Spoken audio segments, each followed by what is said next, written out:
Guys, রাগ কমানো কোনো ফর্মুলা তোমাদের জানা থাকলে প্লিজ আমাকে জানাও। আমার অতিরিক্ত রাগের কারণে আমার হাজব্যান্ড পুরাই অতিষ্ঠ ভাই। সে আমাকে না পারতেছে কিছু বলতে, না পারতেছে বকতে, আর না পারতেছে আমার রাগগুলো হজম করতে। বেচারি এত পরিমাণে ডিপ্রেশনে চলে যাচ্ছে আমার এই অতিরিক্ত রাগের কারণে।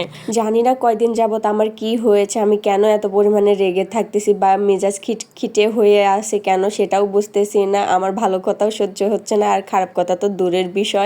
আমাকে যদি আমার ভালোর জন্যও কিছু বলে সেটাও আমার মাইন্ডে লাগতেছে, মানে আমি কোনো কিছুই স্বাভাবিকভাবে নিতে পারতেছি না। যদিও এখন আমি হাসি ঠাট্টা করে তোমাদের সঙ্গে কথা বলতেছি, কিন্তু আসলেই আমি মনে হচ্ছে একটু অতিরিক্তই রাগারাগি করতেছি। তারপরেও তোমাদের ভাইয়া নিহাতি একজন ভালো মানুষ, যার কারণে এখন পর্যন্ত আমাকে টলারেট করতেছে। নইলে অন্য কেউ হইলে পারে ধরে তুলে আছাড় মারতো আমাকে। মানে হয়েছে কি, যখন রাগ দেখাই তখন তো নিজেকে নিজে নিয়ন্ত্রণ করতে পারি না, কিন্তু পরে রিয়েলাইজ করি যে আসলেই আমার এটা করা ভুল হয়েছে। আবার তোমাদের ভাইয়াও যখন আমাকে বোঝায় যে না তুমি এটা কিন্তু ঠিক করতেছো না, ভুল করতেছো, তখন আসলেই বুঝি, উপলব্ধি করি যে দোষটাও আমার ছিল, ভুলটাও আমি করছি, আবার রাগটাও আমি দেখাইছি। বেচারিটা এসে পরে আবার এসে সরি টরি বলে।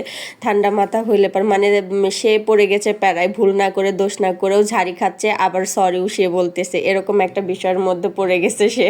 তাই সে আমাকে বারবার বোঝানোর চেষ্টা করতেছে, কিন্তু আমি আমার নিজেকে কন্ট্রোল করতে পারতেছি না। এবার বলো তো কি করলে এই রাগটা কমে যাবে? মানে আমি আমার নিজের উপরই বিরক্ত। সোজা কথা, আমি আমার নিজের উপরে বিরক্ত। নিজের কোনো কাজ কামও আমার ভালো লাগতেছে না, যার কারণে এরকমটা মনে হয় ফিল হচ্ছে। তো তোমাদের ভাইয়া অনেক চিন্তা ভাবনা করে ভেবে চিন্তে আমারে বলতেছে যে তুমি মনে অনেক দিন হলো বাসাতে থাকো বা বাইরে ঘুরতে যাওয়া হয়, যে দিন যায় দিন চলে আসা হয়, কিন্তু বদ্ধ ঘরে তোমার মেজাজটা এরকম হয়ে গেছে। তুমি কয়েকদিনের জন্য গ্রামে থেকে বেড়ায় আসো, ঘুরে আসো, খোলা পরিবেশ থেকে আসো, তাইলে তোমার ভালো লাগবে। তো তাই আর কি সিদ্ধান্ত নিয়েছি, সামনের সপ্তাহে হয়তো বা বাবার বাড়িতে ঘুরতে যাব, বেড়াইতে যাব মন মেজাজ ঠিক করার জন্য। এই হলো অবস্থা গাইস। আর কোনো উপায় থাকলে তোমরা প্লিজ আমারে জানাও যে কি উপায়ে আমি আমার রাগটাকে কন্ট্রোল করতে পারি বা নিয়ন্ত্রণে আনতে পারি। তো যাই হোক, এবার আসি রান্নার কথায়। আজকে রান্না করছিলাম মুরগি দিয়ে লাউ, আর লাউ খাইলে নাকি পেট ঠান্ডা থাকে, সাথে মাথাও নাকি ঠান্ডা থাকে। তাই ভাবলাম যে আজকে লাউ দিয়ে মাংসটা রান্না করি। জানি না ইদানিং লাউটাও আমার কাছে ভালোই লাগে। আগে আমি লাউ একদম পছন্দ করতাম না, না লাউ দিয়ে মাছ রান্না করলে ভালো লাগতো, না লাউ দিয়ে মাংস রান্না করলে ভালো লাগতো। কিন্তু ইদানিং আমি মাছও রান্না করতেছি, লাউ দিয়ে ডিম রান্না করতেছি, লাউ দিয়ে ডাল রান্না করতেছি, আজকে আবার রান্না করতেছি লাউ দিয়ে মুরগি। আর এখনকার লাউগুলো এত সুন্দর সুন্দর, ছোট ছোট লাউ, একদম কচি কচি লাউ, আর রান্না করলেও খুব মজা লাগতেছে।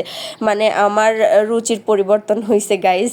আমি আলু থেকে লাউয়ে শিফট করে গেছি। তো আমার রান্না বান্না শেষ, দেখো কালারটাও মাশাআল্লাহ সুন্দর আইছে। আর সেদিনের লাউয়ের তরকারিটাও অনেক বেশি মজা হয়েছিল। তোমরা কারা কারা এভাবে লাউ রান্না করে কমানোর পরামর্শ দিয়ে? তো যাই হোক, সবাই ভালো থাকবে, সুস্থ থাকবে। এখনকার মতো বিদায় নিচ্ছি, দেখা হবে অন্য কোনো ভিডিওতে। আল্লাহ হাফেজ।